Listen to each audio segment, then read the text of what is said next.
Bonjour, c'est Ursule encore. On est le 26 novembre 2021. Alors, je viens sur la trompette aujourd'hui encore et je viens proclamer le retour de notre Seigneur Jésus-Christ. Amen. On est dans les temps où notre Seigneur est en train d'assembler sa milice, comme on peut le dire. Il est en train d'assembler ses enfants qui lui obéissent. Amen. Il est donc très très important de laisser de côté toutes ces choses-là que nous valorisons et de tendre vers ce que Jésus-Christ valorise. Alors Jésus-Christ nous a dit que si on veut venir après lui, on devrait renoncer, on doit renoncer à soi-même. Amen. Alors, tendre notre esprit, nos pensées, tout ce que nous sommes vers Jésus, c'est tout simplement renoncer à soi-même. De telle sorte que ce n'est plus nous qui vivons, mais c'est Christ qui vit en nous. Amen. Alors, ça c'est la recommandation, amen, de Jésus-Christ pour quiconque aimerait le suivre. Renoncer à soi, prendre sa croix, amen, et le suivre. Donc c'est ça.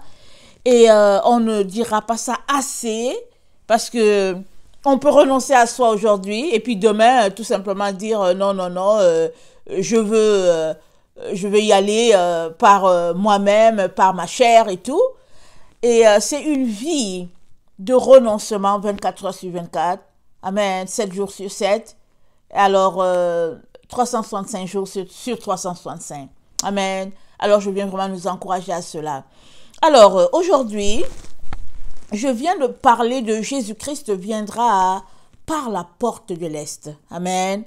Alors, ce n'est pas quelque chose de nouveau, tout le monde le sait, en tout cas surtout les Israélites, ils attendent leur Messie par la porte de l'Est. Amen.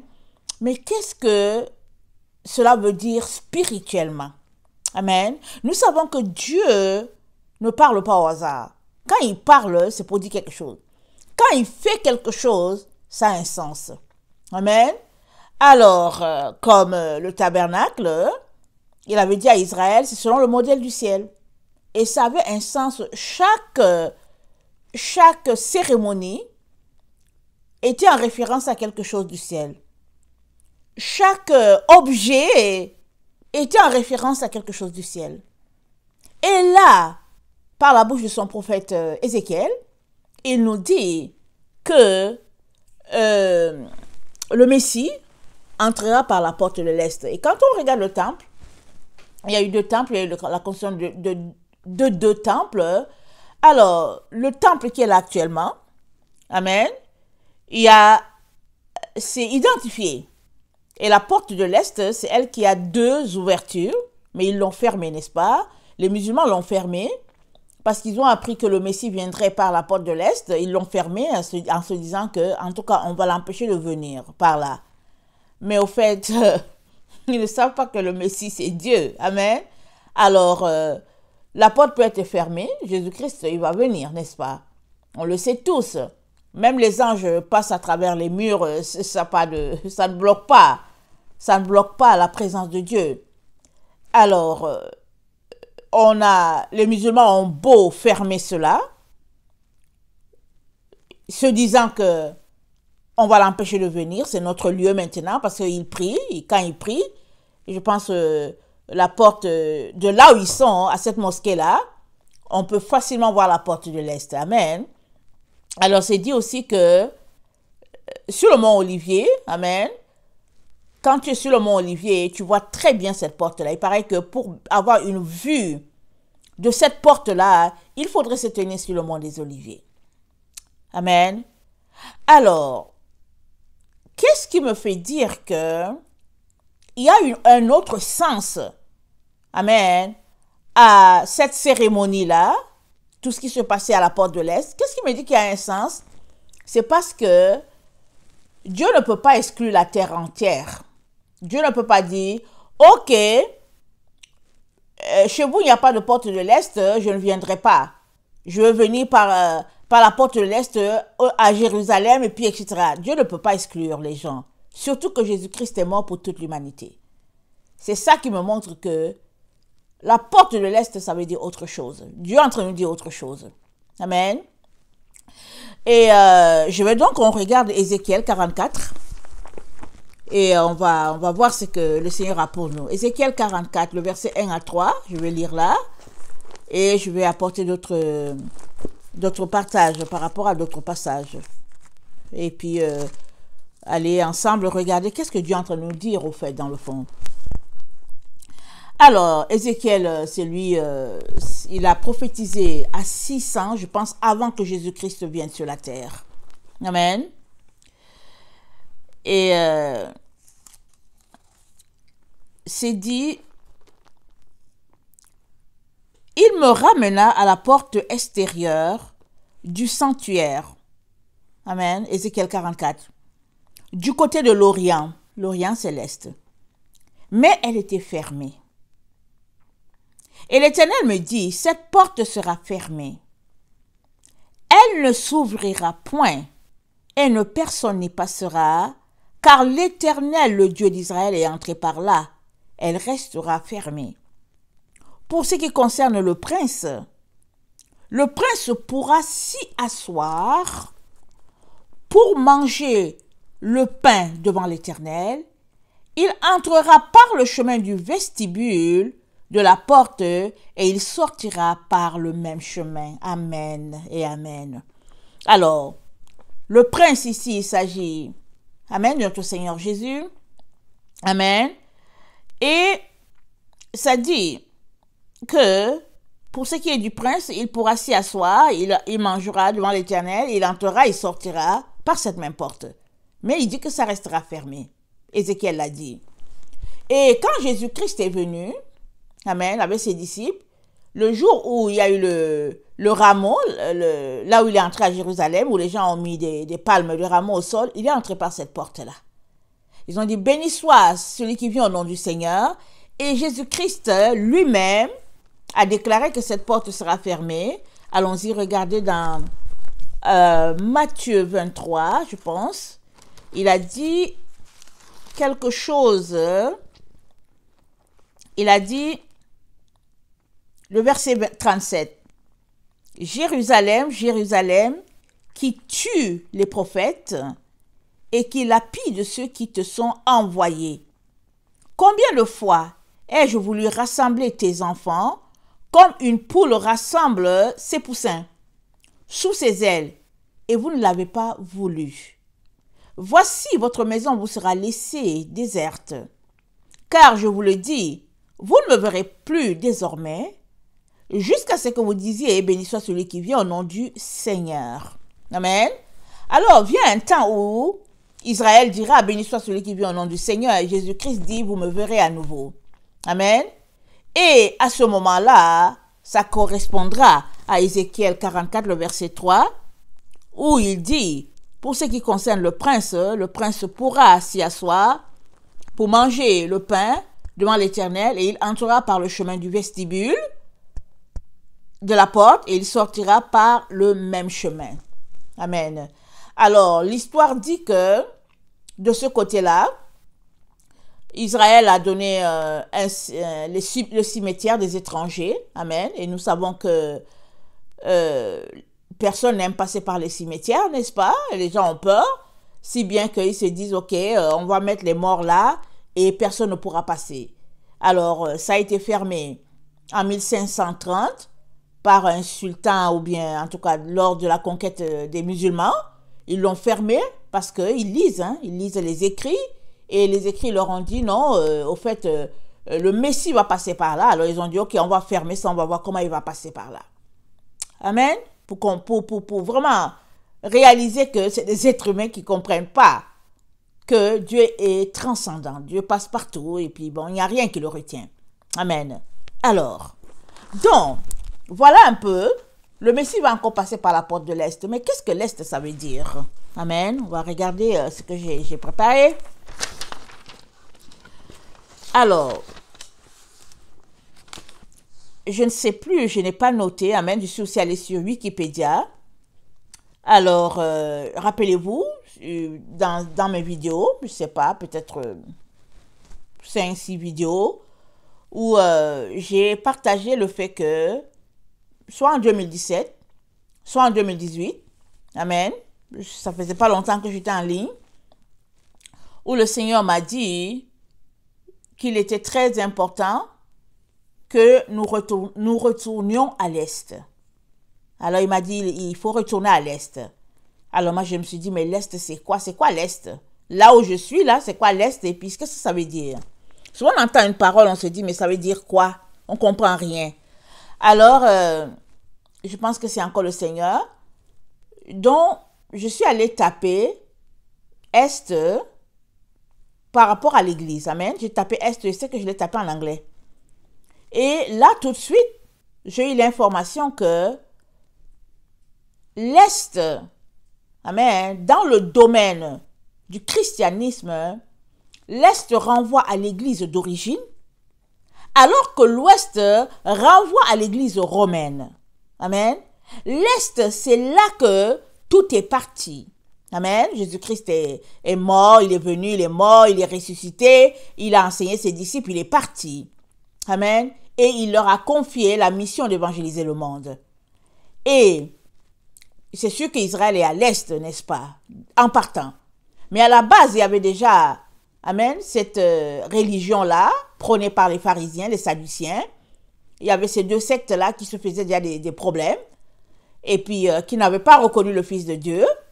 Alors, c'est pas eux qui allaient évangéliser le monde au nom de Jésus.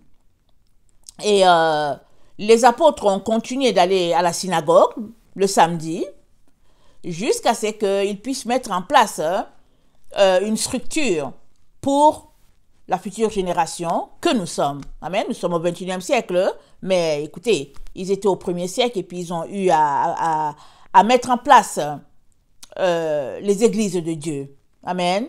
Alors, l'église d'origine, l'église mère, amen, là où on dit, c'est à Antioche qu'ils ont été appelés pour la première fois les chrétiens, c'était à Antioche.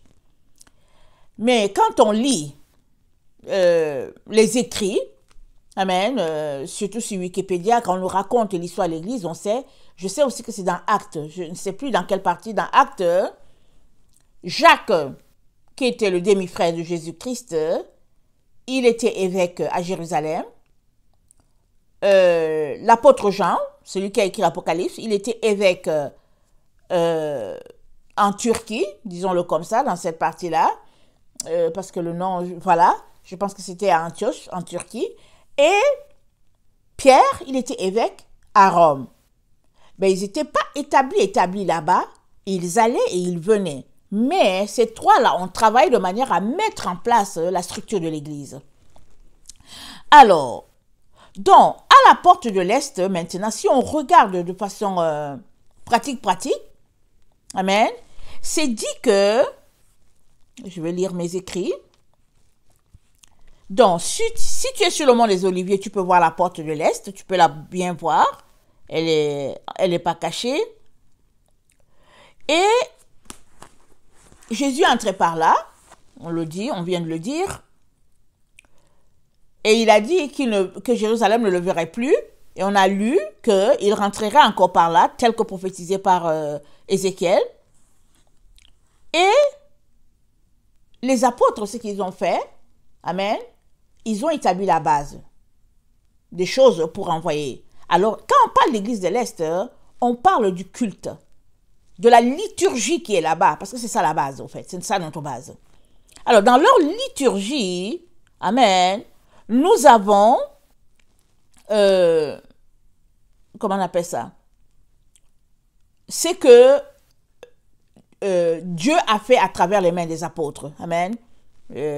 Paul, Pierre, Jean, Jacques, dans leur liturgie. Dans leur liturgie aussi, il y a ce que Dieu a fait à travers la Vierge Marie, amen, l'honneur qui lui est rendu. Et, évidemment, un culte en l'honneur de Dieu et en l'honneur de Jésus-Christ, amen, la parole incarnée, alléluia. Donc, Jésus n'était pas déjà né, amen, que, rempli du Saint-Esprit, Élisabeth a dit quelque chose d'extraordinaire. Jésus n'était pas né.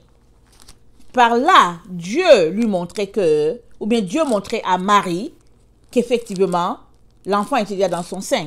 Parce que vous savez que quand Dieu fait quelque chose, il confirme toujours et toujours et toujours. Si tu veux savoir, il va toujours confirmer. Alors, comme Dieu m'a dit, il m'a dit, chaque fois que je te dirai, chaque fois que quelqu'un te dira quelque chose, c'est que je te l'aurais déjà dit. La personne vient confirmer.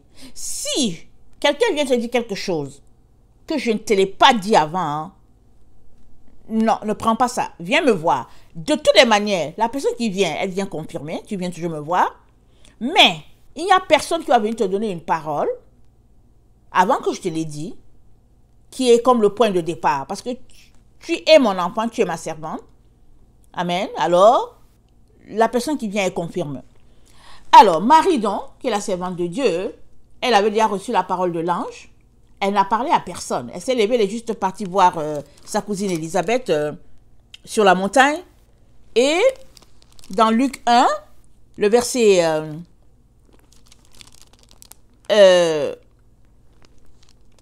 41, c'est dit, dès qu'Élisabeth entendit la salutation de Marie, son enfant tressaillit dans son sein, elle fut remplie du Saint-Esprit. Elle s'écria d'une voix forte, « Tu es bénie entre les femmes, et le fruit de ton sein est béni. Comment m'est-il accordé que la mère de mon Seigneur vienne auprès de moi? Car voici, aussitôt que la voix de ta salutation a frappé mon oreille, l'enfant a tressailli d'allégresse dans mon sein. Heureuse celle qui a cru, parce que les choses qui lui ont été dites de la part du Seigneur auront leur accomplissement. » Amen. Alors ça, c'est la confirmation. Marie, elle reçoit la visite de l'ange et elle s'en va visiter sa cousine. Et puis sa cousine, qui ne sait rien, dès que la voix de Marie arrive à ses oreilles, elle est remplie du Saint-Esprit. C'est pour dire que Marie portait le Saint-Esprit en elle. Alors elle prophétise et elle l'appelle la mère de mon Seigneur. Amen.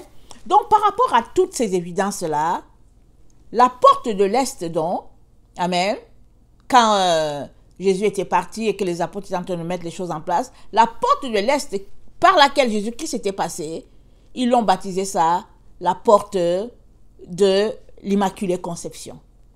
Et avec la base de ce qu'ils ont décidé d'apporter, parce qu'il faut bien qu'ils nous laissent quelque chose, et parce qu'ils savaient qu'ils n'étaient pas éternels, ils allaient rentrer à la maison, ils ont mis en place, amen, les règles de la liturgie. Et j'ai déjà apporté une vidéo où, à l'origine, il y avait une seule église, amen, donc pas besoin de dire orthodoxe, catholique, c'était une seule église.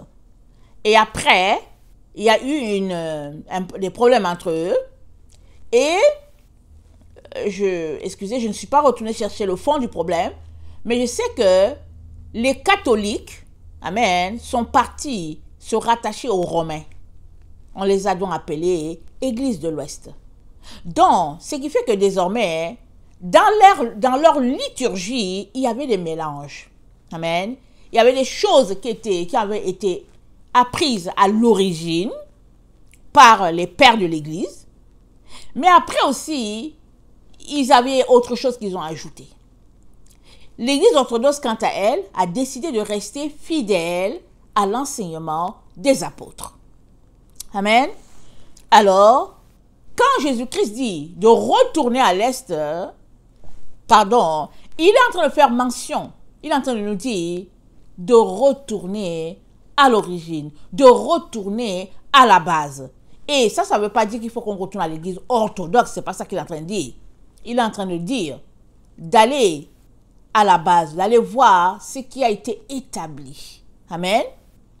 On ne vient pas, un arbre par exemple ne commence pas au milieu ou bien au niveau des branches. L'arbre a une racine. Et si on lit Éphésiens 4 nous dit, attendez, je vais le lire.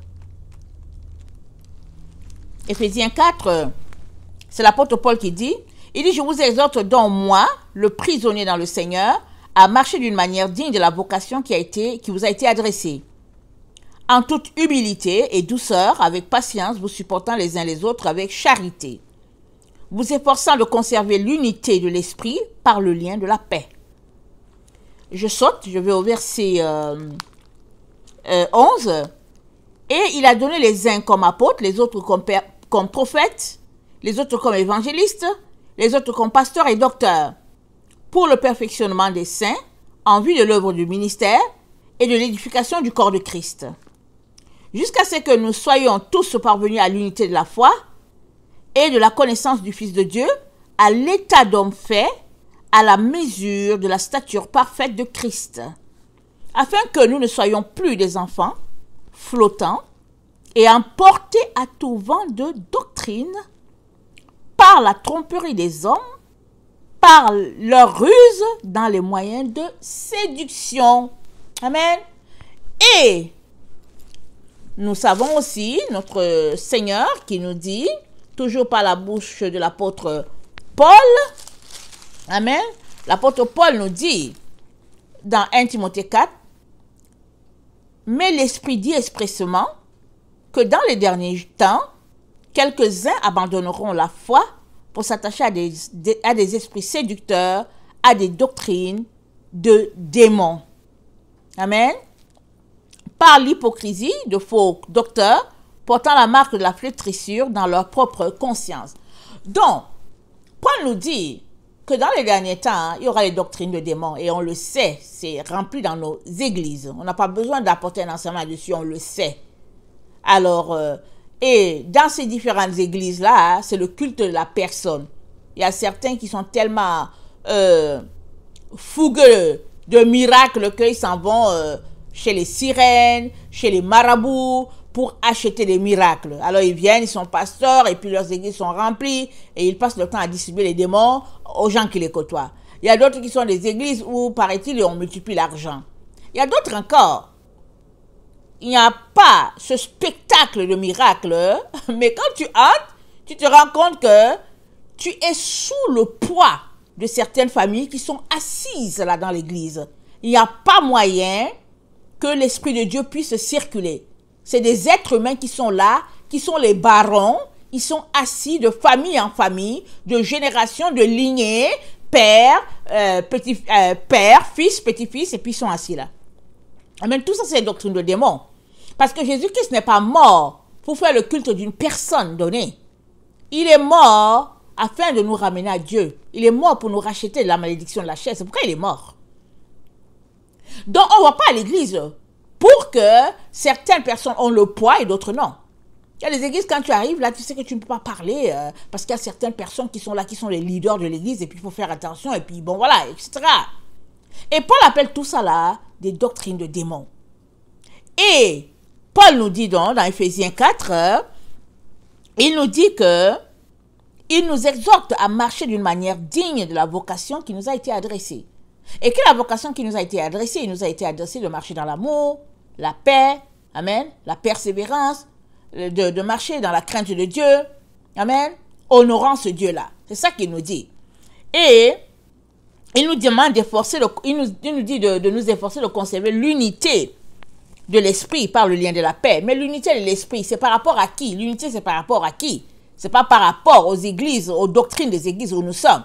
L'unité, c'est par rapport à ceux-là qui nous ont apporté la parole de Dieu.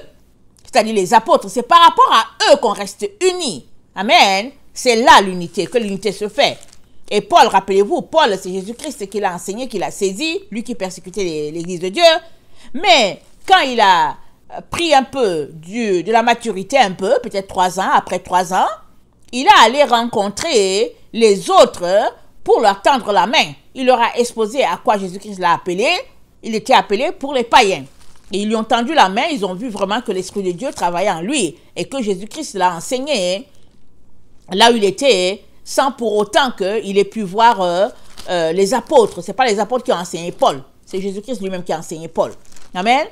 Et l'apôtre Jean nous dit, ce qui était dès le commencement, 1 Jean 1, ce que nous avons entendu, ce que nous avons vu, ce de nos yeux, et ce que nous avons contemplé, et que nos mains ont touché, concernant la parole de vie, car la vie a été manifestée, et nous l'avons vue, et nous lui rendons témoignage, Et nous vous annonçons la vie éternelle qui était auprès du Père et qui nous a été manifestée. Ce que nous avons vu et entendu, nous vous l'annonçons à vous aussi, afin que vous aussi vous soyez en communion avec nous.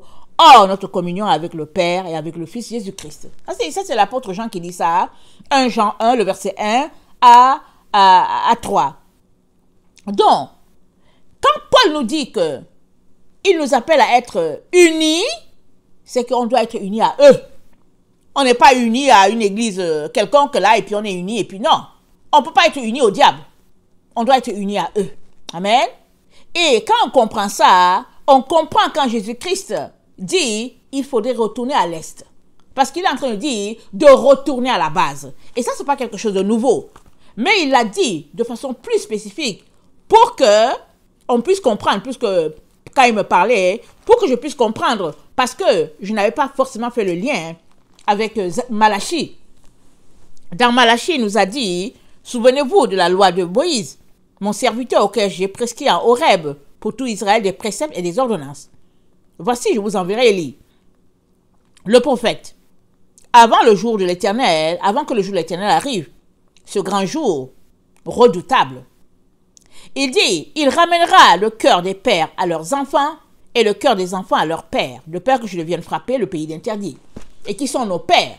Nos pères, ce sont les apôtres, n'est-ce pas? C'est eux qui ont reçu de Jésus-Christ de répandre l'évangile. Et eux, ils l'ont reçu et ils ont établi, amen, une base pour la génération future que nous sommes. Alors, donc, Paul nous demande de conserver l'unité de la foi. Alors, c'est par rapport à eux, parce que eux, ils nous ont été donnés pour notre perfectionnement, afin qu'on ne puisse pas être emporté par tout vent de doctrine, comme on vient de le lire. Et nous savons tous que les fausses doctrines foisonnent sur la terre. C'est incroyable comment c'est répandu. Et on est dans le temps où on doit faire très très attention pour ne pas embarquer dans une séduction. Hein. La séduction, elle est partout, partout, partout, partout, partout. Tu es là, tu parles avec quelqu'un et puis subitement séduction. Séduction, séduction. Alors c'est très important qu'on reste accroché à la vérité. Parce que quand tu es dans la vérité, quand tu es dans cette enceinte-là, tu es protégé. Une fois que tu es en dehors, tu es vulnérable. Amen. Lisons Acte 11, le verset 19. Ça nous dit ceci. Ceux qui avaient été dispersés par la persécution survenue à l'occasion d'Étienne allèrent jusqu'en Phénicie, dans l'île de Chypre, et à Antioche, annonçant la parole seulement aux Juifs. Il y eut cependant parmi eux quelques hommes de Chypre et de Cyrène qui, étant venus à Antioche, s'adressèrent aussi aux Grecs et leur annoncèrent la bonne nouvelle du Seigneur Jésus. La main du Seigneur était avec eux et un grand nombre de personnes crurent et se convertirent au Seigneur. Le bruit en parvint aux oreilles des membres de l'église de Jérusalem et ils envoyèrent Barnabas jusqu'à Antioche. Lorsqu'il fut arrivé et qu'il eut vu la grâce de Dieu, il s'en réjouit et il les exhorta tous à rester d'un cœur ferme attaché au Seigneur. Car c'était un homme de bien, plein d'Esprit Saint et de foi. Et une foule assez nombreuse se joignit au Seigneur. Barnabas se rendit ensuite à Tarse pour chercher Paul. Et l'ayant trouvé, il l'amena à Antioche. Pendant toute une année, ils se réunirent aux assemblées de l'Église et ils enseignèrent beaucoup de personnes. Ce fut à Antioche que pour la première fois, les disciples furent appelés chrétiens.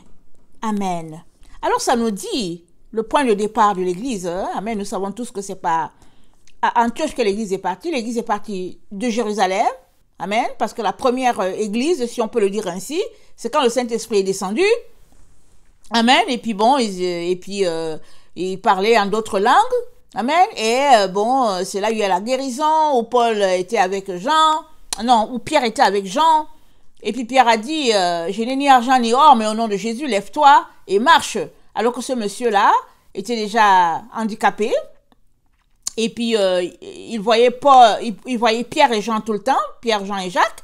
Mais ce jour-là, amen, l'Esprit de Dieu étant en eux, amen, au nom de Jésus, Pierre lui a dit, lève-toi et marche, et il a marché. Amen. Alléluia. Alors, l'Esprit de Dieu se manifestait donc, mais c'est à Antioche. Amen. En Turquie, aujourd'hui, Antioche, Turquie, cet endroit-là, où pour la première fois, ils ont été appelés chrétiens, hein, des petits Christ. Et écoutez, ça dit, les disciples furent appelés chrétiens. Et Barabbas les encouragèrent. Amen. Attendez.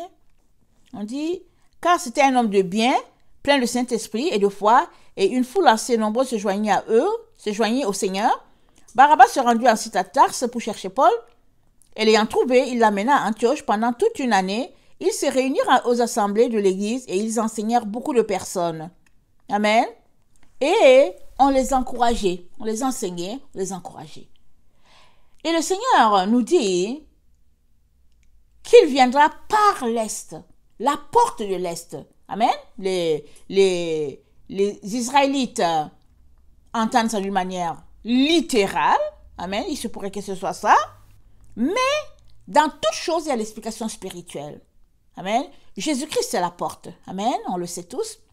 Et la porte, en hébreu, c'est dit le dalet. Et dans le dalet, quand on voit le mot dalet, il y a, oui, la porte, qui est la porte. Mais dans la porte, il y a la connotation de la pauvreté. Amen. Dans un esprit de pauvreté, c'est par là. Il est la porte, c'est-à-dire que quand tu passes par lui, c'est le dépouillement. C'est le renoncement à toi. Amen. Et il est la porte, c'est-à-dire que si tu fais les choses qu'il te dit de faire, alors tu seras sauvé. C'est ça qu'il est en train de dire. C'est pourquoi il nous dit de renoncer à nous pour faire ce que lui il nous dit de faire.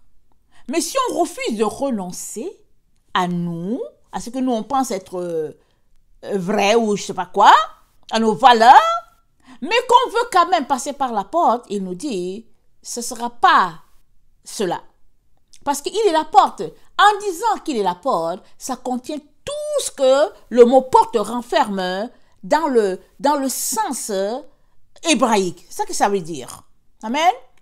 Alors, tu veux passer par Jésus, il te dit, renonce à toi. Ne sois pas de ceux-là qui veulent passer par Jésus, qui ne veulent rien céder, mais qui veulent quand même Jésus. Ça ne marche pas. Alors ça, donc, le fait de dire qu'il vient par la porte de l'Est, il y a déjà l'élément de nous attacher à ce qui nous a été enseigné par nos pères, c'est-à-dire les apôtres. Amen. Au verset 23 de Acte 11, c'est dit, lorsqu'il fut arrivé, c'est-à-dire Barabbas, et qu'il eut vu la grâce de Dieu, il s'en réjouit et il les exhorta tous à rester d'un cœur ferme, attachés au Seigneur. Amen. Attachés au Seigneur d'un cœur ferme. Donc voilà. Donc, il y a cet élément-là. L'autre élément qui est très important, ça se trouve dans Éphésiens 2. Éphésiens 2, c'est Paul qui nous parle. Et il nous dit, attendez, le verset 20, je vais commencer à 19. Ainsi donc, vous n'êtes plus des étrangers ni des gens du dehors, mais vous êtes concitoyens des saints, gens de la maison de Dieu. Vous avez été édifiés sur le fondement des apôtres et des prophètes, Jésus-Christ lui-même étant la pierre angulaire. En lui, tout l'édifice bien coordonné s'élève pour être un temple saint dans le Seigneur. En lui, vous êtes aussi édifiés pour être une habitation de Dieu en esprit. Amen. C'est en Jésus-Christ que nous sommes édifiés. Et pour que nous soyons édifiés en Jésus-Christ, il nous dit dans le verset 20 qu'il nous a édifiés sur le fondement des apôtres et des prophètes. On ne peut pas ignorer ce que nous ont apporté les apôtres et les prophètes. On ne peut pas l'ignorer.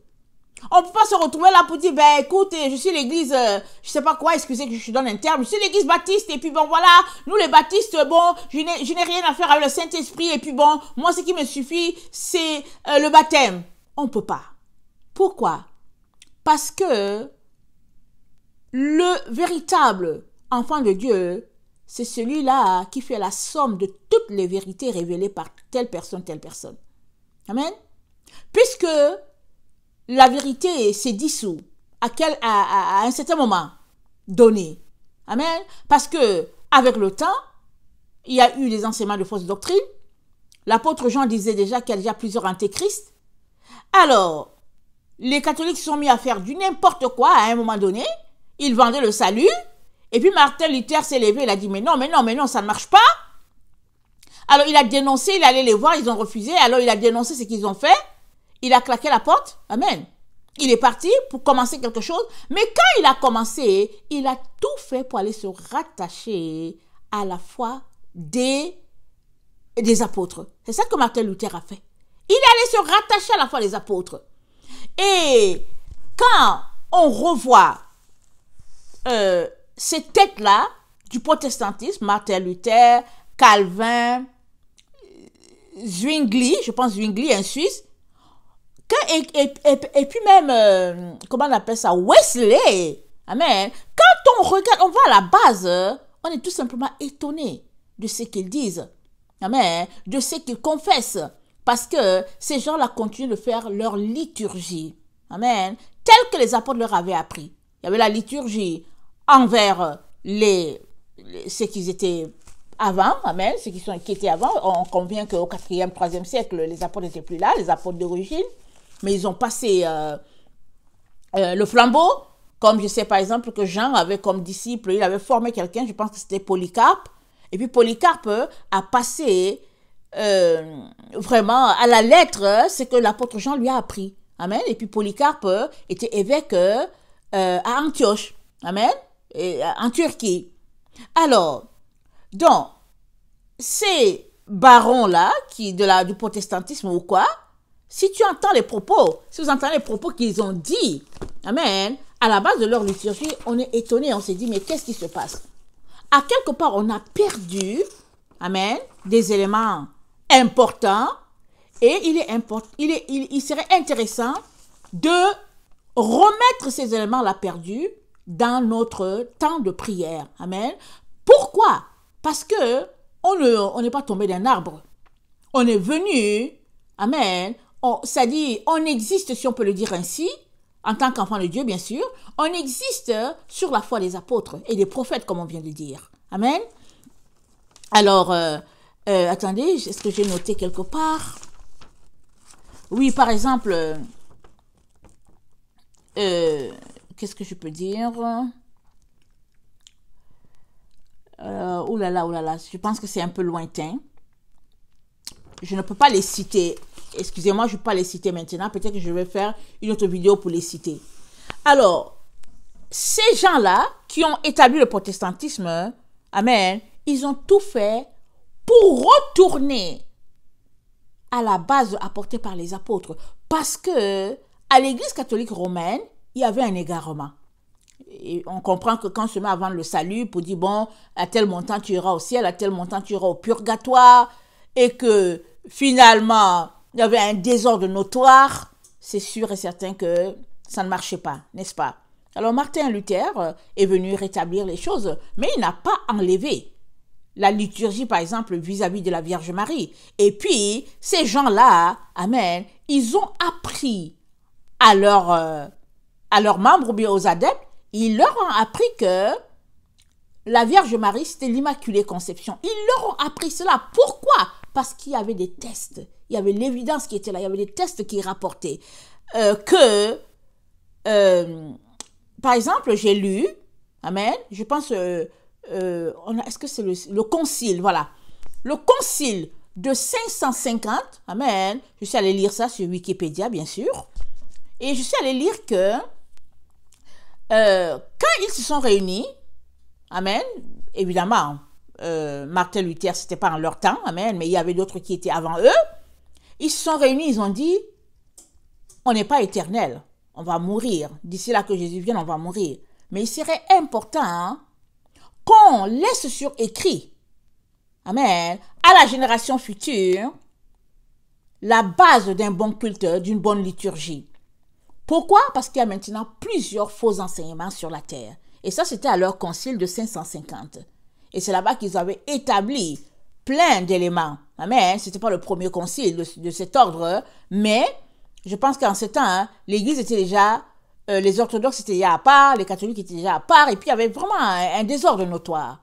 Et ils se sont retrouvés pour dire, pour asseoir ce qu'il ne fallait pas vraiment intégrer dans nos cultes. Amen. Et puis ce qu'il fallait intégrer selon le Saint-Esprit. Amen. Alors, par rapport à ce que je viens de lire, Éphésiens 2, où Paul nous dit que nous avons été édifiés sur le fondement des apôtres et des prophètes. Amen. Il est important qu'on retourne à... attendez. Nombre 19. Dans Nombre 19, il y avait quelque chose qui se passait, puisque dans Nombre, en ce temps, c'est Moïse. Alors, c'est le tabernacle. Et Dieu a montré à Moïse comment faire un culte. Amen. En l'honneur, un peu comme ça se passait au ciel. Et puis, c'est dit que dans le tabernacle, c'était une préfigure des choses qui allaient venir. Alors, on sait, par exemple, que il y avait le sacrifice, amen, de la génisse rousse, amen.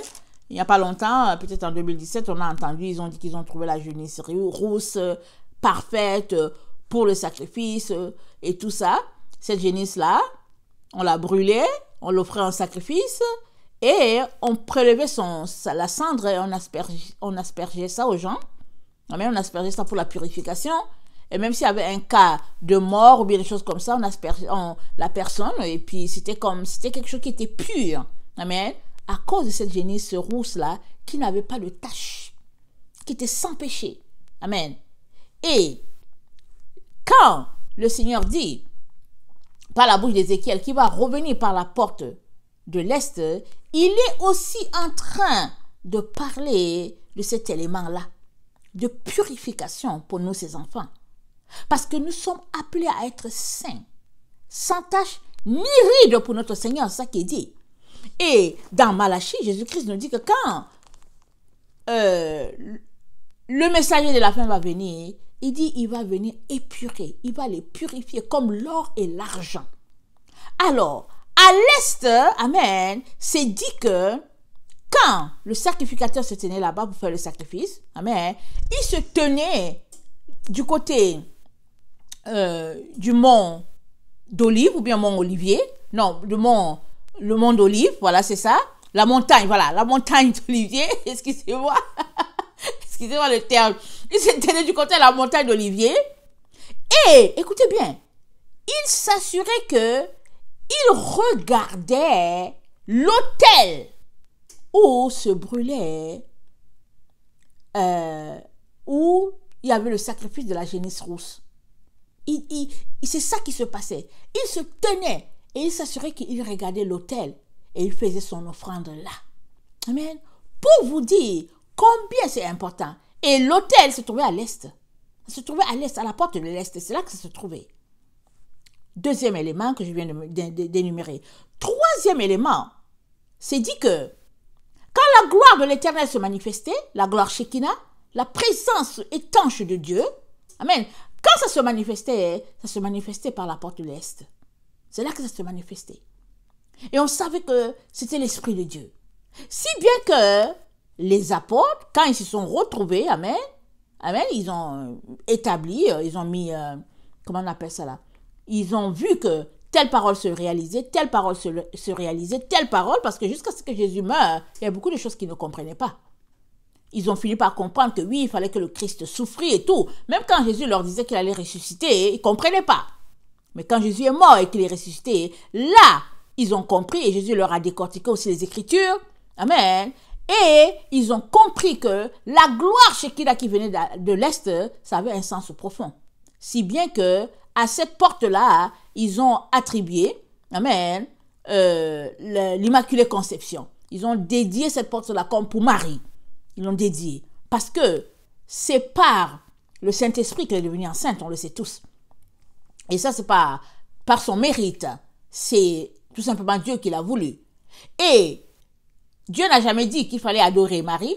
Marie n'a jamais dit qu'elle aimerait se faire adorer, jamais, jamais. Mais il est très important qu'on comprenne que notre reconnaissance est très importante dans chaque situation. Notre reconnaissance est importante. Alors, j'espère que tu fais partie de ceux-là qui rendent grâce à Dieu pour les prophètes qui sont venus sur la terre, pour tous ceux-là qui sont passés avant, pour leur contribution. J'espère que tu as la reconnaissance envers Dieu pour ces gens-là. Et si tu as la reconnaissance envers Dieu pour tous ces gens-là qui nous ont apporté la parole, qui ont fait que nos yeux sont ouverts, j'espère que si tu as la reconnaissance à Dieu envers tous ces gens-là, tu l'as aussi envers la Vierge Marie. Je l'espère pour toi aussi. Parce que ça ne peut pas être que il y a la reconnaissance envers les autres, mais elle, bon, c'est juste une femme comme les autres. Je suis désolée de te dire que c'est pas une femme comme les autres. Elle n'est pas une femme comme les autres. Elle est une femme, elle est un être humain et tout, et elle est venue, elle a accompli sa mission. Mais de dire, oh, c'est une femme comme les autres, c'est beaucoup de mépris. On ne dit pas des choses comme ça. Alors, donc, dans Nombre 19, le verset 1 à 10, voilà ce qui est dit. L'Éternel parla à Moïse et à Aaron, et il dit, voici ce qui est ordonné par la loi que l'Éternel a prescrite. C'est Dieu qui a prescrit cette loi-là, en disant, par les enfants d'Israël, et qu'il t'amène une vache rousse, sans tache, sans défaut, corporelle, et qui n'ait point porté le joug. Vous la remettrez au sacrificateur, Éliézar, qui les fera sortir du camp, et on l'égorgera devant lui. Le sacrificateur Éliézar prendra du sang de la vache avec le doigt, et il en fera 7 fois l'aspersion sur le devant de la tente d'assignation. On brûlera la vache sous ses yeux, on brûlera sa peau, sa chair et son sang avec ses excréments. Le sacrificateur prendra du bois, de cèdre, de l'hysope et du cramoisi, et il les jettera au milieu de la flamme qui consumera la vache. Le sacrificateur lavera ses vêtements et lavera son corps dans l'eau, puis il rentrera dans le camp et sera impur jusqu'au soir. Celui qui aura brûlé la vache lavera ses vêtements dans l'eau et lavera son corps dans l'eau et il sera impur jusqu'au soir. Un homme pur recueillera la cendre de la vache et la déposera hors du camp, dans un lieu pur. On la conservera pour l'assemblée, les enfants d'Israël, afin d'en faire l'eau de purification. C'est une eau expiatoire. Celui qui aura recueilli la cendre et la vache lavera ses vêtements et sera impur jusqu'au soir. Ce sera une loi perpétuelle pour les enfants d'Israël et pour l'étranger en séjour au milieu d'eux. Et attendez, le verset 17. On prendra pour celui qui est impur de la cendre de la victime expiatoire qui a été brûlée et on mettra dessus de l'eau vive dans un vase. Un homme pur prendra de l'hysope et la trempera dans l'eau, puis il en fera l'aspersion sur la tente, sur tous les ustensiles, sur les personnes qui sont là, sur celui qui a touché des ossements, ou un homme tué, ou un mort, ou un sépulcre. Celui qui est pur fera l'aspersion sur celui qui est impur. Le 3e jour et le 7e jour, il le purifiera le 7e jour, il lavera ses vêtements et se lavera dans l'eau, et le soir il sera pur.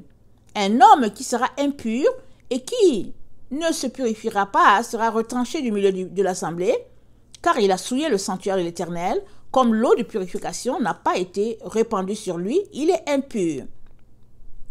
Ce sera pour eux une loi perpétuelle. Celui qui fera l'aspersion de l'eau de purification lavera ses vêtements, et celui qui touchera l'eau de purification sera impur jusqu'au soir. Tout ce qui touchera celui qui est impur sera souillé, et la personne qui le touchera sera impure jusqu'au soir. Donc c'est des lois, Dieu a dit perpétuelles. Amen. Or, nous savons que nous, qui appartenons à Jésus-Christ, Jésus-Christ nous a lavés, il nous a purifiés, amen, et nous sommes sanctifiés. Il nous a sanctifiés, amen. Mais si nous ne marchons pas dans la sainteté, dans la purification, amen, tout ce que Jésus a fait, ça n'aura pas d'influence sur nous, puisqu'on marche dans le péché. Et Dieu s'attend à ce qu'on puisse se sanctifier, se purifier. Il dit, recherchez la paix et la sainteté sans laquelle nul ne verra Dieu. Donc, nous sommes appelés dans une marche de sanctification jusqu'à ce que nos yeux puissent le voir face à face. Amen. Donc, quand il nous dit qu'il viendra par la porte de l'Est, amen, il est aussi en train de parler du fondement établi par les prophètes, du fondement établi par les apôtres. C'est des choses qu'on ne doit pas négliger. Amen. Alors, il est donc important que chacun d'entre nous puissions aller devant Dieu, amen, pour lui demander de nous aider à aller plus loin dans notre marche de sainteté avec lui. Amen. On sait tous que on ne peut pas s'arrêter au milieu. Si tu arrêtes, t'arrêtes, ben voilà, tu vas régresser. On est toujours en train d'aller de gloire en gloire, de sainteté en sainteté. On ne peut pas dire, oh, moi je connais déjà la vérité, je suis stocké, ça va, je ne veux plus autre chose. Non. Chaque jour, Dieu nous révèle des vérités si on le cherche. Chaque jour, il nous ouvre les écailles, il nous ouvre les yeux en enlevant nos écailles. Il est donc très important qu'on soit désireux d'aller plus loin. Il est important qu'on soit désireux d'apprendre, de connaître. Amen. Et si nous avons cet esprit ouvert, Dieu vient nous enseigner. Il vient nous révéler ce qui est caché là dans la parole de Dieu, parce que tout est dans la parole. Amen. Que le Seigneur bénisse sa parole. Je vous aime beaucoup. Et Dieu davantage. Maranatha, Jésus revient. Amen et amen. Soyez bénis.